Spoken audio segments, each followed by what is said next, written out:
Super Radio predstavlja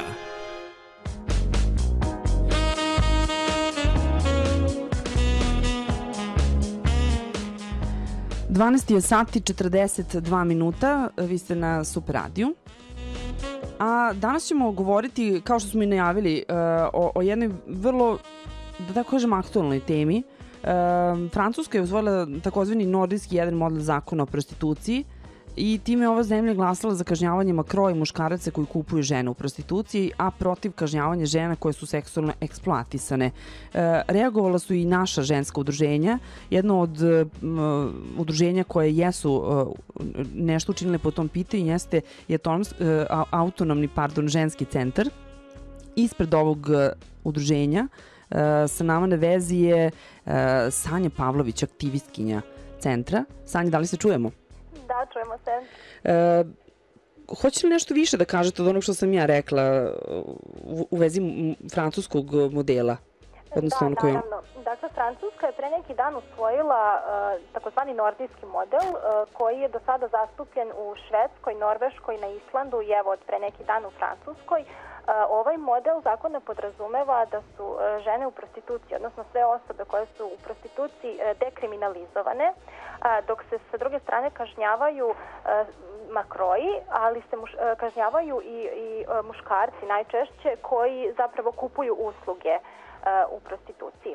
I ovaj model, važno je napomenuti, ta dekriminalizacija žena zapravo ne podrazumeva samo da one budu izopštene od kažnjavanja, već je važno da se tim ženama obezbedi neki drugi vid zaposlenja, odnosno drugi vid zarade kako bi one mogle da prežive. Jer zapravo mnogo žena ulazi u prostituciju, prema nekim istraživanjima preko 70% njih u prostituciju ulazi iz siromaštva. I zato je važno da se kroz neke socijalne programe njima obezbedi drugi način zarade, odnosno da steknu neke veštine i znanja koje će moći kasnije da unovče. To je zapravo odgovor na pitanje nekih koji bi rekli šta ako žena dobrovoljno, ako nema makroa, ako dobrovoljno ulazi u sam čin prostitucije, da li se to odnosi na njih?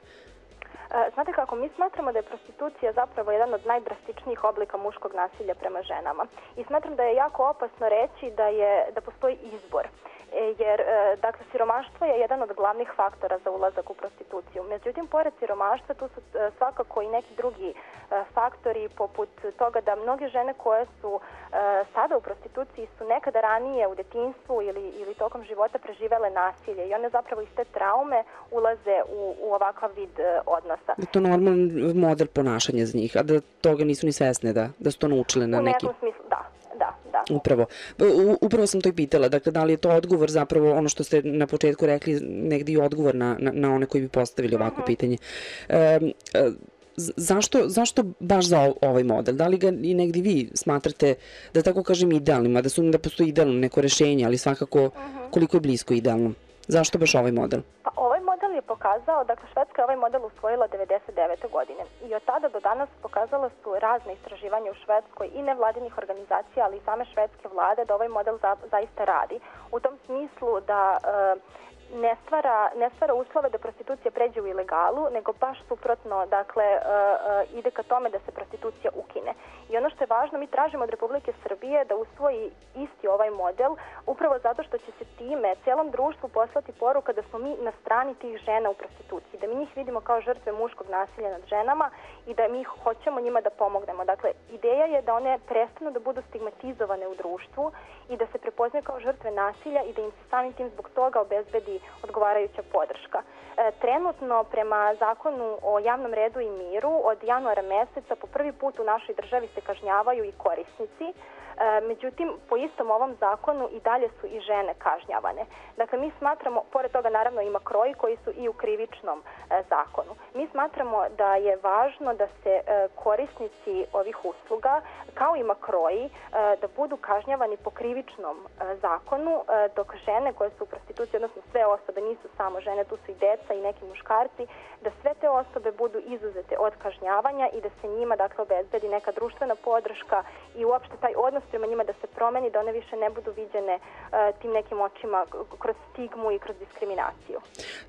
Tako je, ono što bih ja negde dodala, pošto evo danas priznajemo sve grehe, što nas lično, što medija generalno, žene koje su prosto, da tako kažem, uhvaćene ili za koje je zabeleženo da su se na neki način bavile prostitucijom, pored toga što su kažnjene zakonom, kažnjene su i putem medija, za razliku od onih koji su te usluge koristili ili organizovali, dakle prosto su nevidljivi i izmiču tome da budu i oni stigmatizovani na neki način. Dakle, njihov identitet se najčešće štiti, ali ne i žena koje su na taj način.